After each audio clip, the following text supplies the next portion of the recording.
So now we're going to introduce Claire. So Claire Cunningham of our Internet Services, she's going to give us a much anticipated mini workshop on a practical layman's guide to AI in business.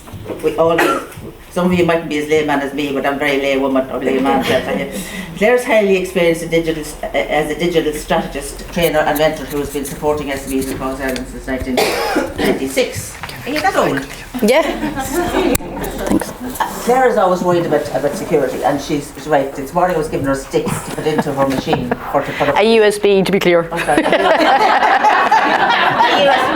Very technical. A USB, and she said, "Well, if you don't mind, I prefer not." I said, "Right, okay." So she's a career spanning 3 decades, very old as I said. She specialises in helping businesses strengthen their digital presence, optimise customer experience, and adopt secure, effective online practices. So she's delivered mentoring and training all over the country to Leo's, Enterprise Ireland, etc. Her company provides websites as well as knowledge in relation to how to promote yourself online. She's spoken for us before, and she always goes down really well because she's very, very, very clear, and we really appreciate that. Well, I do. So Claire's expertise is underpinned by a diverse academic and professional background, including a diploma in legal studies from the King's Inns, cybersecurity bootcamp for women, AWS Solutions Architect training, and Google AdWords, etc. So it's too long. She is involved in regional digital development, serving as chair of the Digital Monaghan and chair of the Enterprising Monaghan. So she's recognised for her practical, security-focused approach, and we give Claire a huge, big clap and welcome.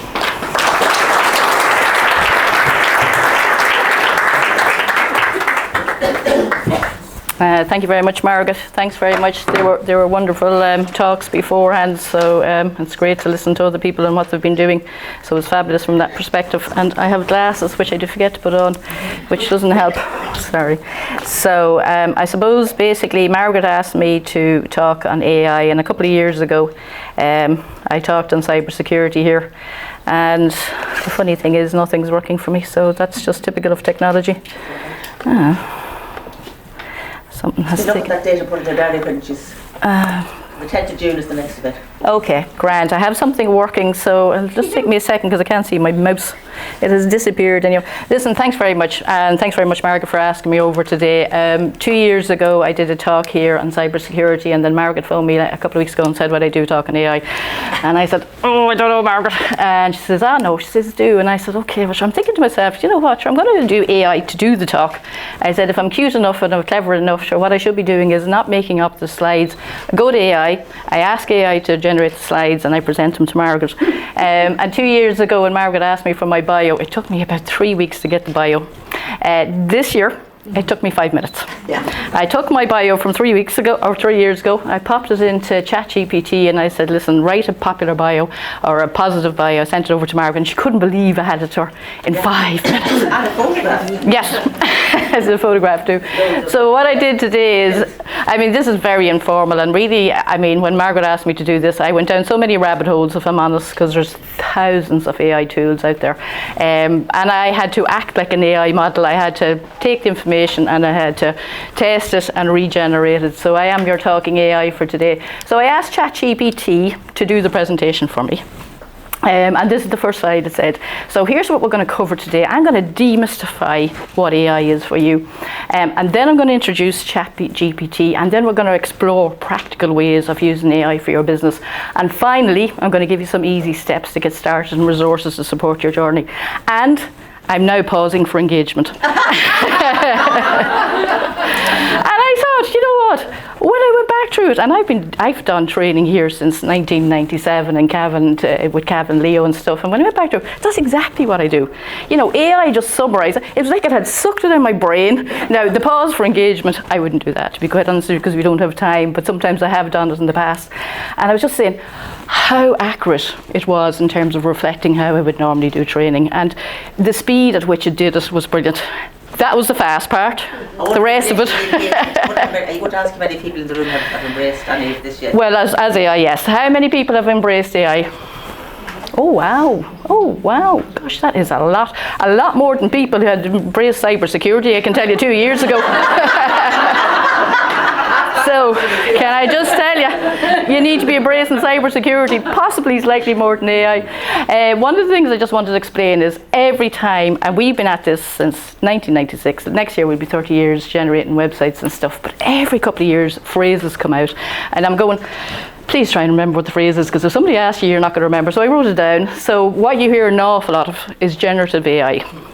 And generative AI is artificial intelligence which refers to the use of content that's created, text, images, music, audio, and it will do that for you. And I will show you some of the tools that will do it. Talk about recycling.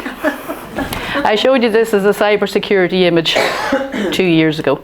This image nearly broke the internet in 2023. It was basically some guy, some random fella, said he would take a picture of the then Pope, Pope Francis, and he would put a puffer jacket on him. And that's the puffer jacket from Backstreet Boys. And it was hilarious. I mean, it's still one of the funniest and probably one of the most viewed images in relation to AI. But it showed you the impact that AI can have.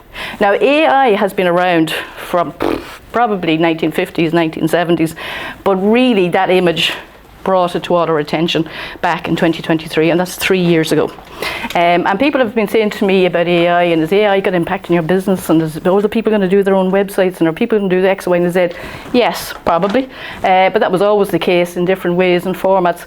But I suppose what I've noticed this year is this is the year where it's really impacting.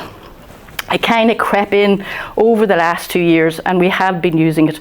But in the last 6 months, every application you're using online is now offering you some version of AI in relation to it. But as I say, that was the first one that really drew people's attention. This is something that AI can do. I just came across it when I was looking for images because it's probably so visual. And this is an AI generation of what Princess Diana would have looked at 70. I don't know whether you agree or disagree. You can pop in your own image and you can see. You reckon? No, yeah? How accurate do you think it is? Good. No. We'll never know. We'll never know. I think a few people have done that. Yeah. I didn't see it. So I suppose what you may or may not know is you are using AI every day, and for a lot of you, you've been using it a long, long time. So your recommendations on Netflix, you log into Netflix, they're making recommendations based on what you've done before. Your husband logs into Netflix, he's seeing a completely different image than you are, more than likely. And it's how they suggest these things. Your virtual assistant, Siri, what time or how long will it take me to get to Carrick Cross? Siri, where's the best place to eat in Cavan? I used to do this, I used to do the TOV, and every so often I would say, Alexa, where's the best place to eat in Cavan, just to show, and it would trigger the Alexa in people's houses when they're on Zoom. I remember one woman messaged me on chat and she goes, stop saying that, she says, the thing keeps talking back to me. I said, it's okay. The big one probably we've all used is maps and directions. How many of you use Google Maps? No. That's all AI generated. And I was away at the weekend and I was looking, and I don't normally be in an Uber or any of those devices, but I mean, these cars, and they're small little cars, not very big, and they have their screens there, and you're just tracking your journey the whole way. And if you order an Uber, I don't know if any of you use Uber, you can track the car coming to pick you up, and you're just going, wow, it is incredible, you know. Financial services, and Gillian, you might know more about this than I do, but what some of the banking people are telling me is that when you apply for a mortgage now, instead of maybe 4 people assessing that and going through and looking for everything, 2 people have been removed, and AI is doing some of that measurement. So it's looking at the application form, it's looking for particular key phrases or keywords or particular trends, and it is sending it on to the third party. So it is having an impact. It does make the system faster, but it is having an impact.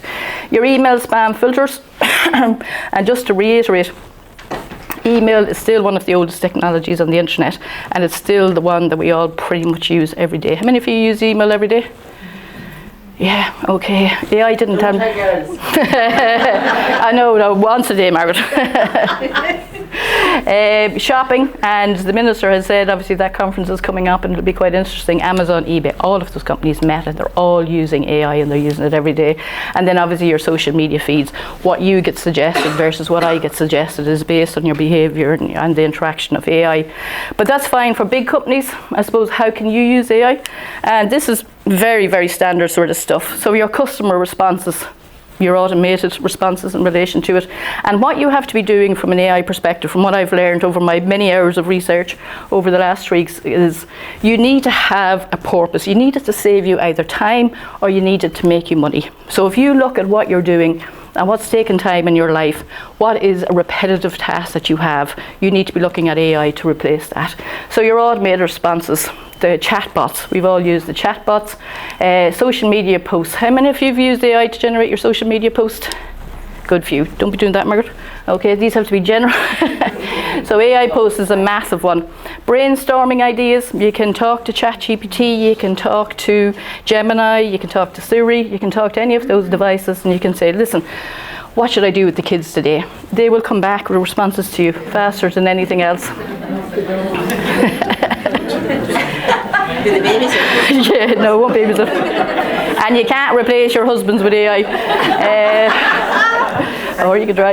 It'll summarise meetings, emails, it will create reports and templates. I'm going to show you some of these. It's responding to inquiries, so you can take leads off Facebook, you can take them off Instagram, it can filter them, it can respond, it can put them into your diary. It's that proactive in relation to it. It's a big factor in data analysis, and I would imagine some of you are using that, any of you that are generating a lot of data. Sandra, I don't know if you're doing that, or Breda, but that's a big factor there.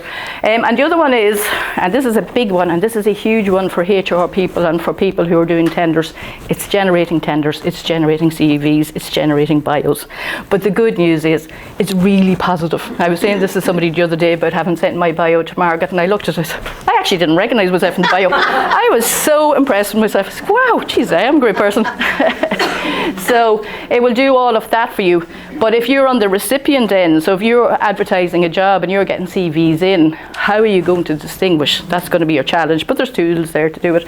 So I asked Gemini. So Gemini is Google's AI tool, and I just said, are there any free AI tools in March 2026? So there's 5,000 plus. So it's not for a want of tools. They will tell you basically everything that I'm telling you here. So it's not too hard to find out about AI, but you need to know how to use it, and you need to know whether it's worth your time or not, because it does take time. As I say, I started out saying to Margaret I was going to get AI to generate it. It generated the first slide. I've generated the subsequent 77. You're joking? So in relation to ChatGPT, and I think the thing you need to understand, because there's so much, I know there's a lot of war going on at the moment too, but my God, there's so much talk going on about AI at this moment in time. And if you are following the war, and if you are following Donald Trump in whatever way, shape or form, you know that there's a huge issue now with ChatGPT, OpenAI and Claude and Anthropic. And the whole thing is, when you get access to these tools, you're getting a percentage of access. So if you're using the free tools, you're getting a percentage of access. If you're using the paid tools, you get a lot more access in relation to it. But what's happening in the US is they want access to everything that they have. So AI that you're seeing is the iceberg. It's what's above the water. What you need really, and what the Department of Defense in the US is looking at, is what's below the water and what sort of capacity it has. So if you're thinking about ChatGPT, how many of you used it? Oh, right, good, you have. Fair play. Okay, so paid or free, you can do search, route planning, travel itinerary, content generation, image generation, or coding, which is where you can make money too in relation to it. What you have to be aware of with any AI tool is you need to know and be very specific. You can get AI to generate information for you, but if you don't know whether that information is right or wrong, you're taking a punt in terms of it. So try to be as specific as possible. Ask follow-up questions, experiment and learn from the responses. And a lot of the AI tools, including ChatGPT, connect to third-party tools. So if you ask ChatGPT to generate a video, it will take you to a third-party tool for a video. I asked ChatGPT, just the auto version, to generate a logo. It took it probably 3 minutes. Create a logo for National Women's Enterprise Day. I had it wrong. I had originally Women's Enterprise International Women's Day, but I changed it then thinking I was wrong. And this is what I created, and I put the word powerful in it. Oh, I know, yeah. I'm after telling you this is wrong. I thought you were saying. No, I had done the right one, and then I doubted myself, and I went back, and then I realised this morning I'd done the wrong one. So I just asked it to do that. Now, is this going to replace a brand expert, or is this going to replace a creative person? I honestly don't think it is. It's grand. It gets a message across. Would I want to roll it out? No, I don't think I would. But it gives me a sense of what something would look like, and it's a useful tool from a prototyping perspective. You know, what you don't want is probably one of the things there in relation to it. Why is this not moving? I asked it then to change my hair colour, and I was just thinking, you know, I might as well use myself and see what it would look like. I've never actually dyed my hair in the amount of time I'm alive, so I said it'd be interesting to see what it'd look like. So it took my face, this is my original image, I uploaded it and it changed my hair colour. Now as it goes across, you can see that some of the definition and some of the stuff is fading in relation to it, and obviously black hair is not where I should be in relation to it. That was the other thing I took for it. So if you do want to modify your own photograph, or if you want to make changes to it, you can do that. The other thing it did is it straightened my neck. I never realised, and Sheila was saying to me earlier, have I not gotten used to getting photographs taken? No, I haven't. But when I get a professional photograph taken, I have an awful habit of practically tipping my toes from the side. So I just put it in. But I tell you, the accuracy of it, you know, it's brilliant in terms of that. Like, you would not know that that was an AI generated photograph from the original photograph. So it can do things like that. The other thing it did was, we have a very active Chamber of Commerce in Cunningham. I never mentioned it from Monaghan. Did we mention that bit, Margaret? No. So what we have is, this is a person in a suit. So we've actively gone out and we've gotten suits, and we send some poor Egypt around who totally enjoys the experience, and she meets with all of the people and all of the business owners in Carrick. But anyhow, we ran out of time for Pancakes Day and we didn't have a pancake suit. So what we did was we uploaded this photograph, which is a genuine original, and we put a pancake in instead of our love heart. It only took a minute to swap out all the images, but you can see, just in terms of, I don't know if you can see Stephen's face, this is Stephen, but Stephen has aged dramatically in the second photograph. And these are the things you need to be aware of, that if you are going to use AI, you're losing some definition. You know, sometimes the hands in particular is the part where you really notice if something has been generated by AI. But on social media, the second image got as good a reaction as the first image, even though it wasn't actually a person. It took a fraction of the time, and it cost us nothing because we hadn't to buy the suit.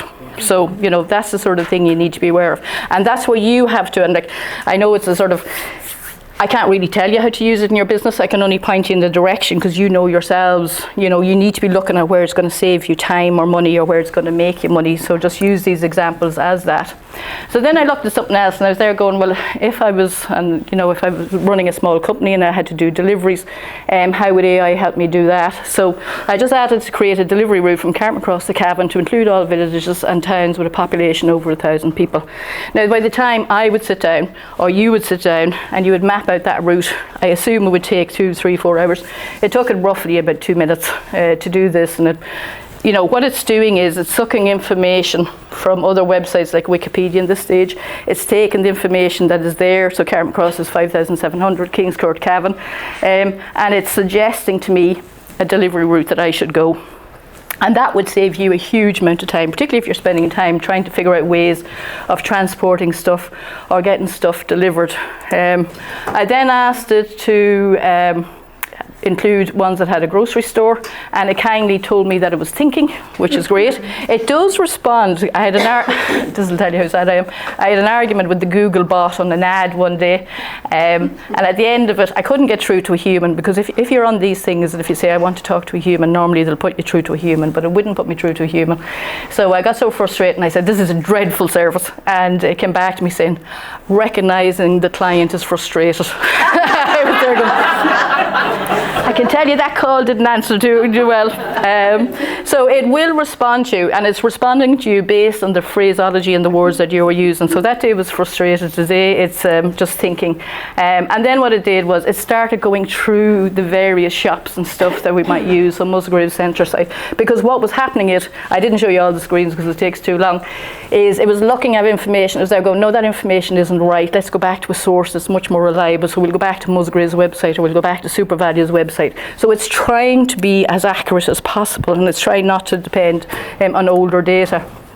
So it taught for 2 minutes and 40 seconds, and this is what it produced. So if you're looking at targeting shops anywhere, or if you're looking at targeting business anywhere, you can put it in, you can tell it what you're looking for, and it will come back to you. And pretty much, all of those places exist, and it will give you a timeline, it'll give you an indication how long it will take you to do it. And that's done in 2 minutes and 40 seconds. If we were to do it ourselves, obviously it would take significantly longer in relation to it. And that's a huge time saving. And I was away at the weekend, as I was saying. I was in Porto, and I don't know if anybody's been in Porto, but by God, it's a humpy, hilly place. And I'm stubborn. When I go, I like to walk, so I walk around every city I go to. And then the other day I just said, I must put Porto in. If I did look and do my Porto itinerary before I went, it would have been much faster, but I wouldn't have endured as much steps and stuff, so it wouldn't be as much fun in relation to it. But what I was surprised by was the accuracy at which I'd walked around the whole city. I'd seen the hills, I'd seen the areas. I mean, of pure stubbornness, I just had learned them. And then when I put it into this, it had them for me in 2 minutes. So that's what you need to be thinking of. But that's ChatGPT. It's very useful, but there are other AI tools that I think you should be aware of too in relation to it. The other thing you need to know is if you're going to do AI, you're going to have to decide whether you're going to pay for it or whether you're going to do the free versions in relation to it. And that's just something that you have to have a think about. So I took Copilot. It's very a security advantage to paying for the stuff. Well, I've never read all 100 terms and conditions in terms of the pages and stuff like that. You don't generally put any sensitive information on these, whether you're paying for them or not paying for them. That would be the thing. You know, you don't put your banking details, you don't put avoid using your date of birth, but I would have always said that about the internet anyhow. Avoid uploading photographs that are sensitive. In theory, what they will tell you is that the content that you generate is your copyright. Okay, but if your copyright happens to be, I don't know, Dolly Parton's I'll Always Love You, they're obviously going to side with Dolly Parton, and you're not always going to be able to use it in terms of it. But in theory, there is no issues as long as it's not sensitive material, because what this is doing, particularly on the free versions, they're taking the information that we're giving them, and not alone are they putting it back to me, but they're putting it back to anybody else who's carrying out that search too. So if you're happy that your information is available, well then you're handing it over. Now what we have done, what we have seen in the last couple of years is they're now scraping a lot of websites. So they're coming into websites, particularly public websites, so they come into the Leo's website and they scrape the information from that. And if you go in and you say, tell me about Leo Cavan, they will turn back the information that they've taken from the Leo Cavan website. So the reason why I'm mentioning Copilot is because it's Microsoft. How many of you are paying for Microsoft's package at the moment? Yeah, so it's there, and that's why I suppose I'm saying it, is because if you have to consciously go out and pay for ChatGPT, why not just use Copilot? And Copilot, I have to say, was much more flattering to me. That's part of the reason too. So I took the text from the Leo's website and I said to Copilot I wanted a more upbeat, youthful version because I knew you were all going to be under 30, and this is what I came back with. It's your go-to place. You know, you're not going to write that language yourself if you're writing it in relation to it. Think of it as your first stop shop. You'll find loads of helpful information in the office. It is very, very positive. And I think it's partly because it's American, and I think we should do an Irish version. And it'll say, it'll be grand, go and talk to them. So, yeah. So it's really to have a think about, you know, what it will do is if you have a nugget of information or if you have an idea, it will help you develop that idea. And it is very good from a prototyping, and it's definitely something from a client's perspective where you need to say to them, you know, run it through, see what comes back to you in relation to it. But you do have to bear in mind that you're handing over information to these tools too. So that's what it came back to in relation to that. You can ask it to come back. I had a female version, then I had a few different versions, but I decided I'd go with the upbeat, youth-friendly version. I asked it, to generate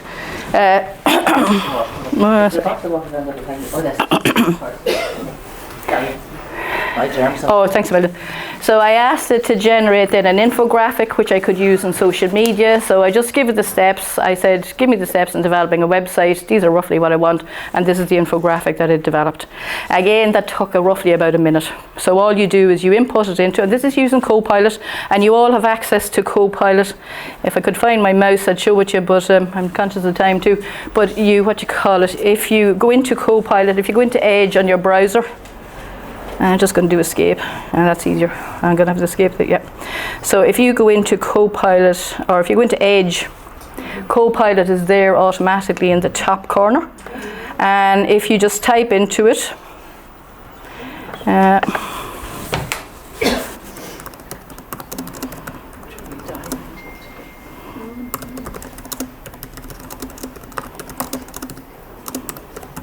going to ask it to do the impossible. Show Cavan on a sunny day. Create a graphic showing Cavan in Ireland on a sunny day. What you see, it's doing the work there. It's going, it'll pull back in information. I can download it and then I can use it on my social media. Or I can use it as part of my website, or I can use it for whatever I want in relation to it. It's just taken a little bit longer because it's probably getting very hard to get a day where there hasn't been rain. So it is technically. Now it'll do better and worse depending on how much information you'll give it, and still looks like it's very foggy. So it's still generating it, and then what it'll do at the bottom is it will give me an option to modify that if I want to in relation to it. So I can make it more real looking, I can change the colours, I can put people into it, and you just literally keep typing at the bottom. ChatGPT, Claude, Gemini, what's this one called again? Copilot. They all do the same. You give them an instruction, they finalise the instruction, they offer you the option to refine that instruction, and then they make it available to you. So that's not very real looking. So what you do is,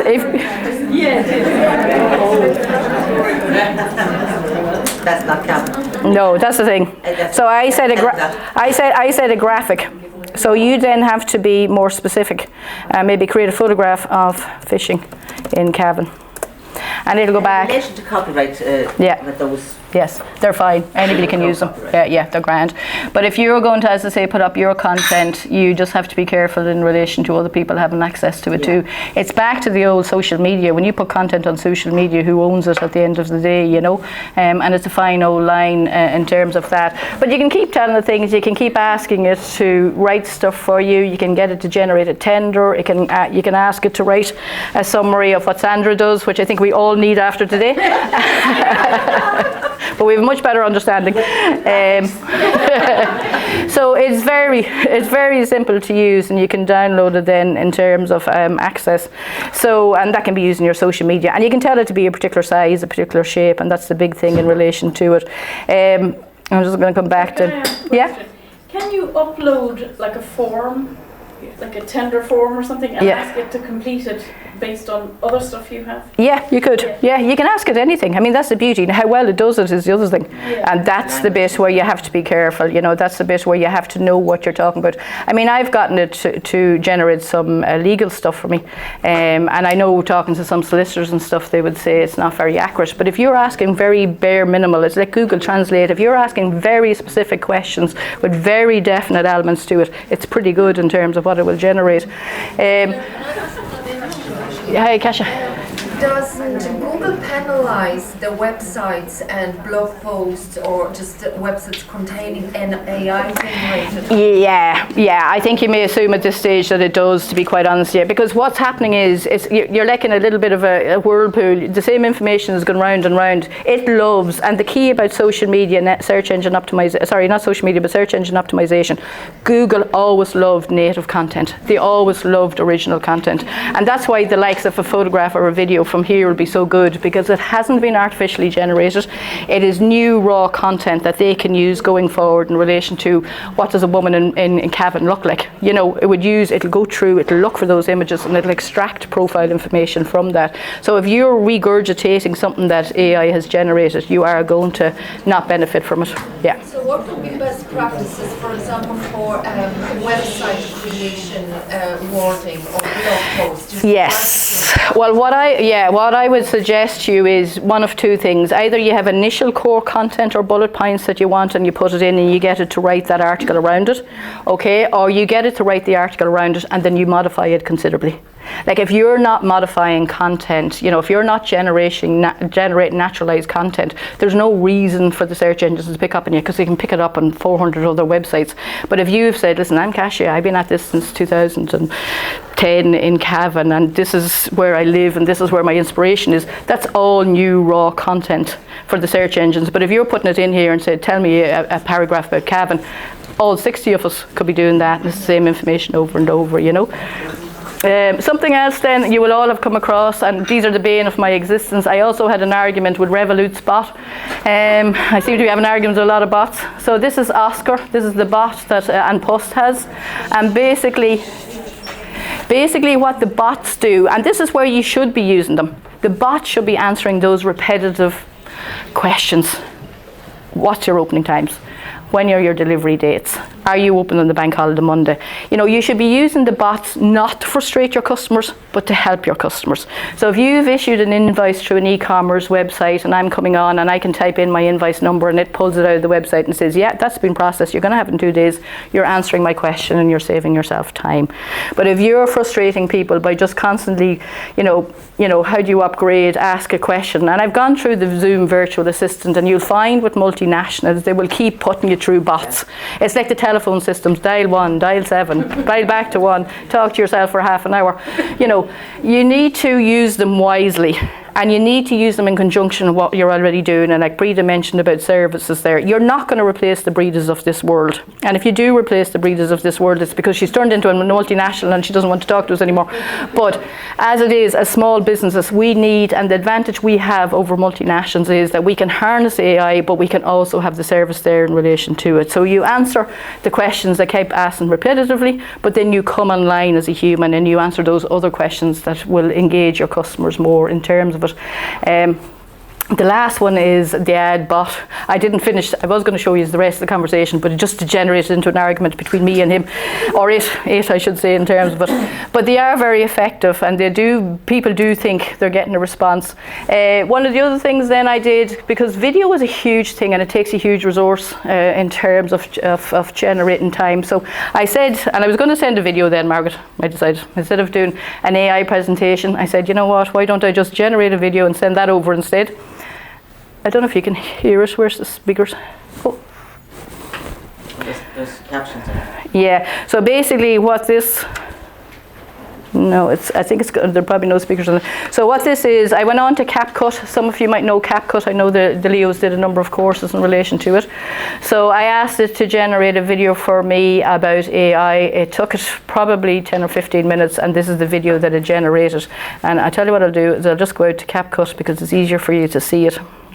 And this is very handy, and like I don't know in terms of what people are using or if people are generating videos, but this is it here on CapCut. I just asked it to write a present or create a video on why I should be using AI, and it created a video, put a background and put a voiceover in relation to it.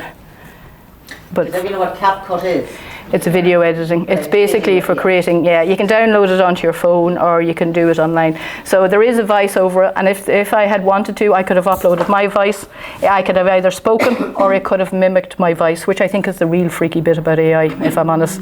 Because it's one thing when we're looking at something, you kind of get a guess for it, but if somebody phones purporting to be Claire Cunningham, sounds like Claire Cunningham, talks like Claire Cunningham, well then you're going to assume it is Claire Cunningham.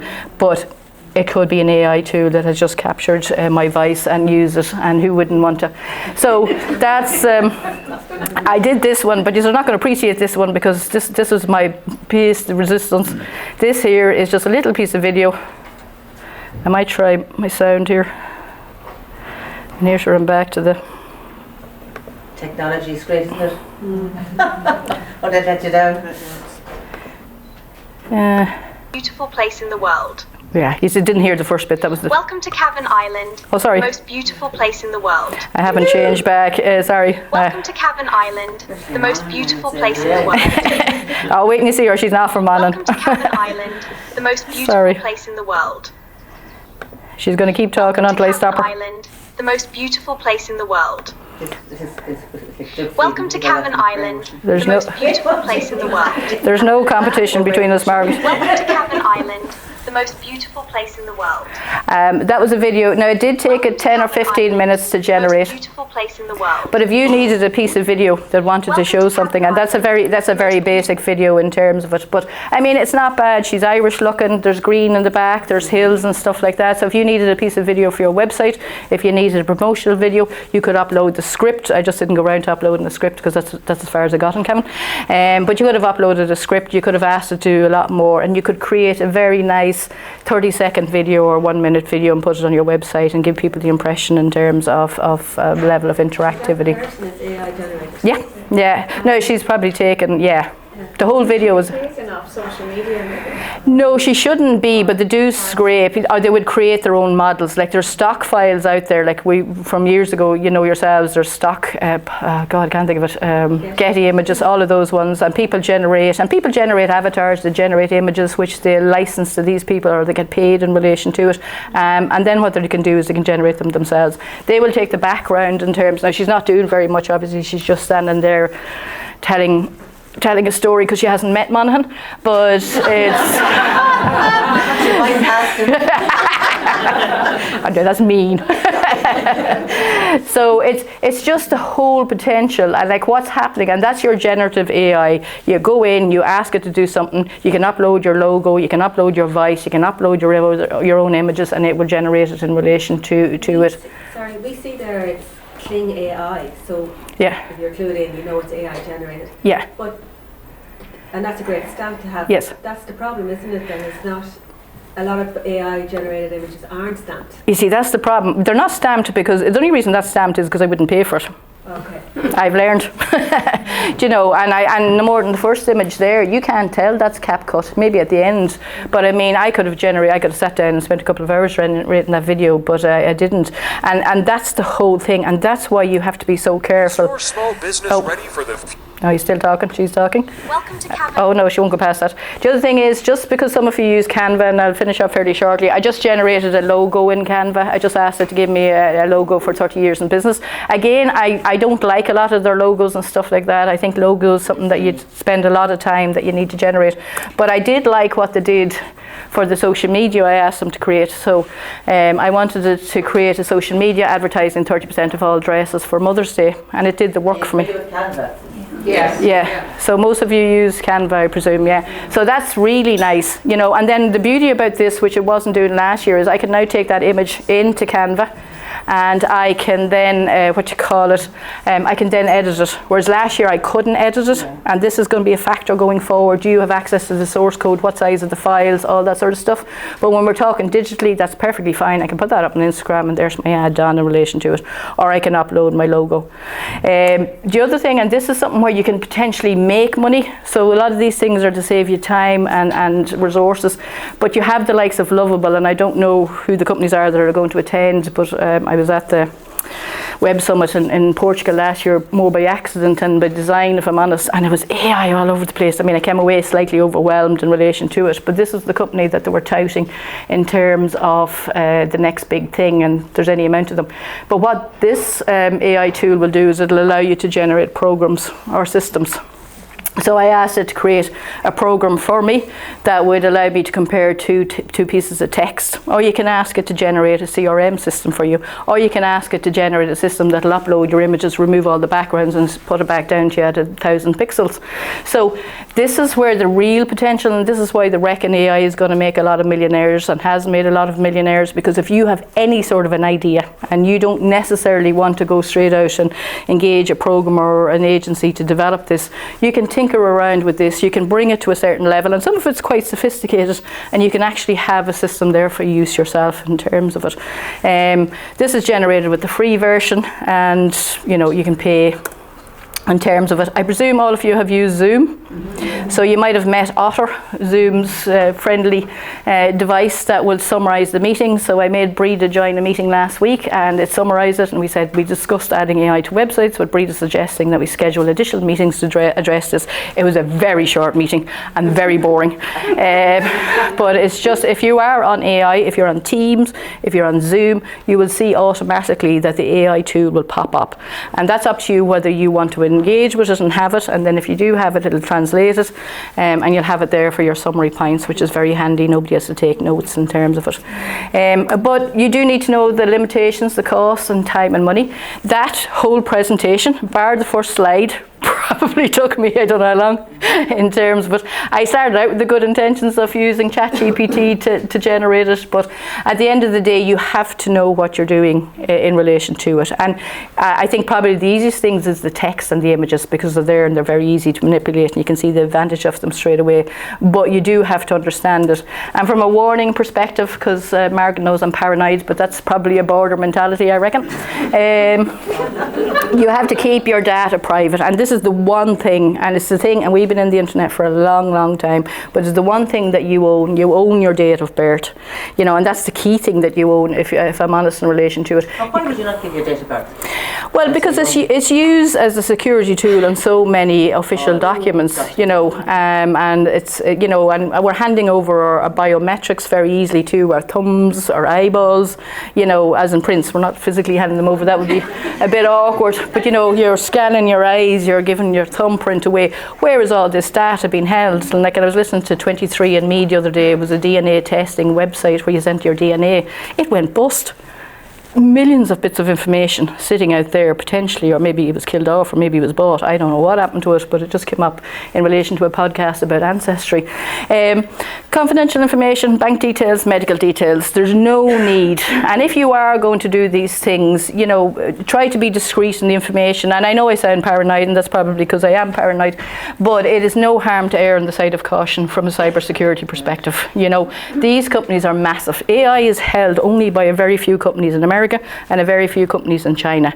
The rest of us are tinkering around with the tools that it has generated, and we're using them to our advantage. And I'm not saying don't use them, I'm saying use them to your advantage.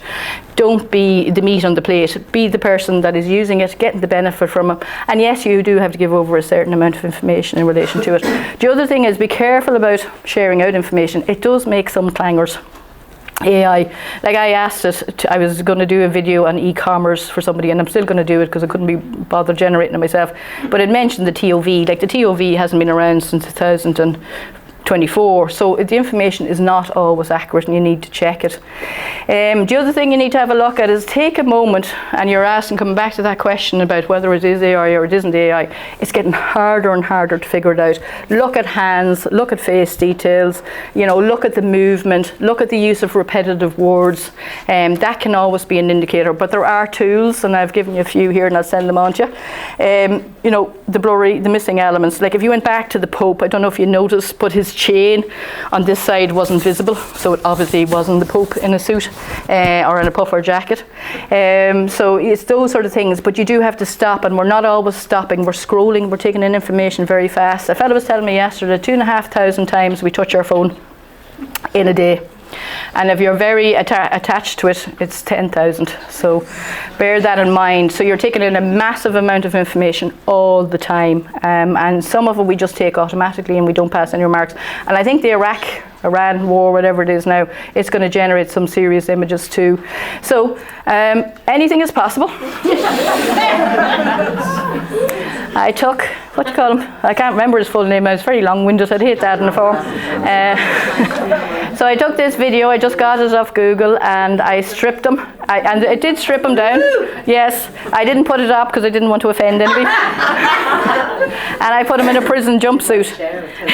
Yeah, I put it in a prison jumpsuit. And if you notice, not a whole pile of change. There's a slight little bit of change in the face. The definition is gone. The mark on the left-hand side is gone. But everything else looks pretty spot on in relation to it.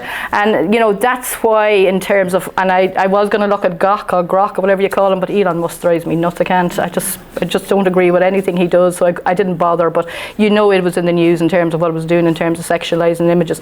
They all can do it. They all can upload a photograph.